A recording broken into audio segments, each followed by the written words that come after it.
Hi friends, లైఫ్లో ఒక్కసారైనా Apple watch పెట్టుకుని మీ ఫ్రెండ్స్ ముందు షో ఆఫ్ చేయాలి అనుకుంటున్నారా? అయితే కింద డిస్క్రిప్షన్లో ఉన్న లింక్ క్లిక్ చేసి మన స్టోర్లో అవైలబుల్గా ఉన్న సిరీస్ 6 వాచ్ని ఒకసారి ట్రై చేసి చూడండి. హాయ్ ఫ్రెండ్స్, ఈ వీడియోలో మనం కొన్ని అమేజింగ్ ఫ్యాక్ట్స్ గురించి తెలుసుకుందాం. అంతకంటే ముందు టీ టాక్స్ ఛానల్ని సబ్స్క్రైబ్ చేయడం మాత్రం మర్చిపోకండి. నెంబర్ 1, ఏదైనా ఒక నేరానికి సంబంధించి ఎవరినైనా అరెస్ట్ చేసినట్లయితే వారి ముఖాన్ని ఒక నల్ల బట్టతో దాచి ఉంచుతూ ఉంటారు. మరి అలా చేయడానికి గల కారణం ఏంటి? ఏదైనా ఒక నేరానికి సంబంధించి కోర్టు నేరస్తుడు అని రుజువు చేసే వరకు కూడా ఎవరిని దోషిగా చూడలేము. అందుకే పోలీసులు ముఖం కనపడకుండా దాస్తూ ఉంటారు. ఒకవేళ కోర్టులో అతడే నేరస్తుడని రుజువైతే అప్పుడు అందరి ముందు దాన్ని తీసివేయడం అనేది జరుగుతుంది. అలా కాకుండా ఒకవేళ ముందే తీసినట్లయితే అతడు నిజంగా నేరస్తుడు కానట్లయితే అతని జీవితం పూర్తిగా నాశనమైపోతుంది. కాబట్టి నేరం రుజువు కానిదే నేరస్తుల ముఖాలను చూపించరు. అందుకే నల్లటి వస్త్రాన్ని ఉపయోగిస్తూ ఉంటారు.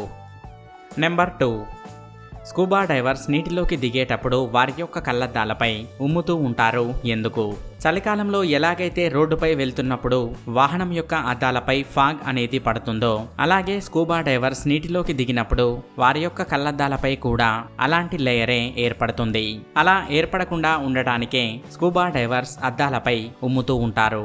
ఆ ఉమ్మినే అద్దాలపై పూర్తిగా అప్లై చేయడం వల్ల ఫాగ్ అనేది ఏర్పడదు. అందుకే వారు నీటి లోపల క్లియర్గా చూడగలుగుతారు. ఇలా అద్దాలపై ఫాగ్ ఏర్పడకుండా మార్కెట్లో అనేక రకాల క్రీమ్స్ దొరుకుతాయి. కానీ వాటితో పోలిస్తే మనిషి యొక్క ఉమ్మి అనేది ఎప్పటికీ దొరుకుతుంది. అలాగే ఎటువంటి సైడ్ ఎఫెక్ట్స్ కూడా ఉండవు. అందుకే స్కూబా డైవర్స్ ఇలా చేస్తూ ఉంటారు. నెంబర్ 3, చాలా దూరం వెహికల్లో ప్రయాణం చేసిన తర్వాత వెహికల్ని ఆపినప్పుడు సైలెన్సర్ నుండి శబ్దం అనేది వస్తూ ఉంటుంది. మరి అలా ఎందుకు జరుగుతుంది? కార్ అనేది చాలా దూరం ప్రయాణం చేసినప్పుడు ఇంజన్ అనేది అధికంగా వేడెక్కుతుంది. ఈ క్రమంలోనే చాలా దూరం ప్రయాణం చేసిన తర్వాత వెహికల్ని ఆపినప్పుడు కూడా ఇంజన్ యొక్క వేడి వల్ల సైలెన్సర్ నుండి శబ్దం రావడం లేదా పొగ రావడం అనేది జరుగుతూనే ఉంటుంది. ఇలా కేవలం కొంచెం సేపు మాత్రమే వస్తుంది. అలా కాకుండా అది చాలాసేపు వచ్చినట్లయితే వెహికల్ యొక్క ఎగ్జాస్ట్ సిస్టమ్ అనేది బాలేదని అర్థం. నెంబర్ 4, పాములను చూడగానే కొందరు భయపడుతూ ఉంటారు. కానీ 1986వ సంవత్సరంలో ఇండియాకి చెందినటువంటి నీలం కుమార్ అనే వ్యక్తి 72 అతి విషపు పాములతో అద్దాలతో నిర్మించినటువంటి ఒక నిర్మాణంలో 72 గంటల పాటు ఉండటం జరిగింది. ఆశ్చర్యకరమైన విషయం ఏంటంటే ఈ సమయంలో ఏ ఒక్క పాము కూడా అతనిని కరవలేదు.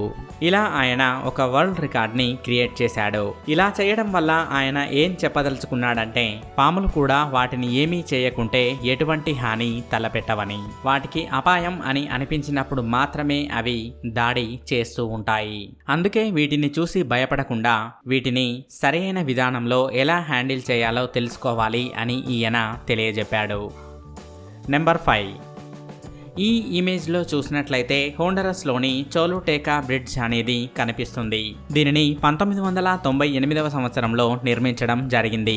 ఎటువంటి పరిస్థితులకైనా కూడా తట్టుకునే విధంగా దీన్ని నిర్మించడం జరిగింది.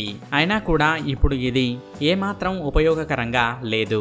నిజానికి ఏం జరిగిందంటే ఎప్పుడైతే ఈ వంతెనని ప్రారంభించారో అప్పుడు ఒక అతిపెద్ద తుఫాన్ అనేది వచ్చింది. దానివల్ల ఈ వంతెనకి ఎటువంటి ప్రమాదం జరగలేదు. కానీ ఆ తుఫాన్ అనేది ఈ నది యొక్క రూపురేఖలను పూర్తిగా మార్చేసింది.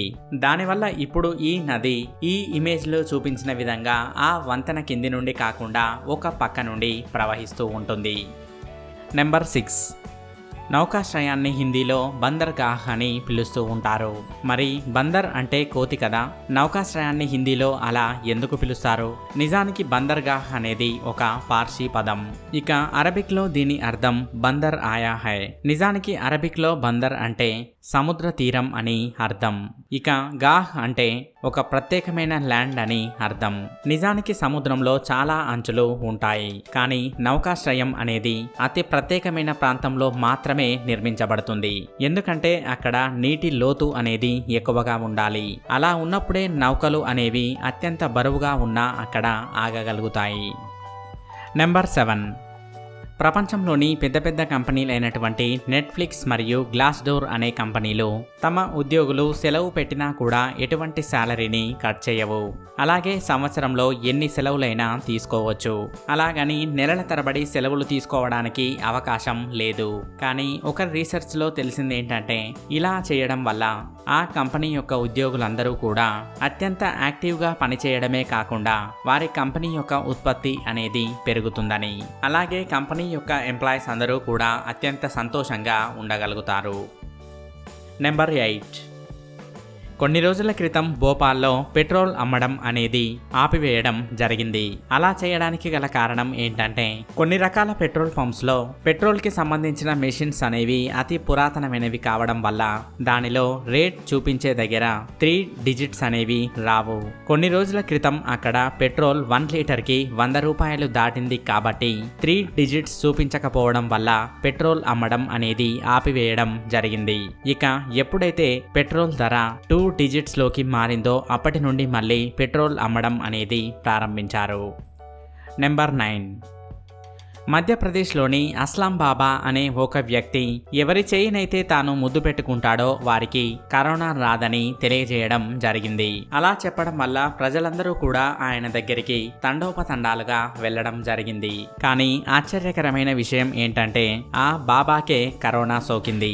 ఇక ఎవరైతే తాను ముద్దు పెట్టుకోవడం వల్ల కరోనా రాదని చెప్పాడో ఆ బాబానే కరోనా సోకడం వల్ల 2 రోజులకే మరణించడం జరిగింది. దీన్ని బట్టే ప్రజలు ఎవరిని నమ్మాలో ఎవరిని నమ్మకూడదో తెలుసుకోవాలి. నెంబర్ 10. యూట్యూబ్లో మొట్టమొదటి వీడియోని అప్లోడ్ చేసింది జావేద్ కరీం. అలాగే తేదీ 23 ఏప్రిల్ 2005. ఆయనకు సంబంధించిన ఈ పర్సనల్ వీడియో పేరు మీ అట్ ద జూ. ఈ వీడియో ఇప్పటికీ 156 మిలియన్ వ్యూస్ని సొంతం చేసుకుంది. చూసారుగా ఫ్రెండ్స్, ఈ వీడియో కనుక మీకు నచ్చినట్లయితే లైక్ చేయండి, షేర్ చేయండి. ఇలాంటి మరికొన్ని ఇంట్రెస్టింగ్ ఫ్యాక్ట్స్ గురించి తెలుసుకోవాలనుకున్నట్లయితే టీ టాక్స్ ఛానల్ని సబ్స్క్రైబ్ చేయడం మాత్రం మర్చిపోకండి. Thank you for watching.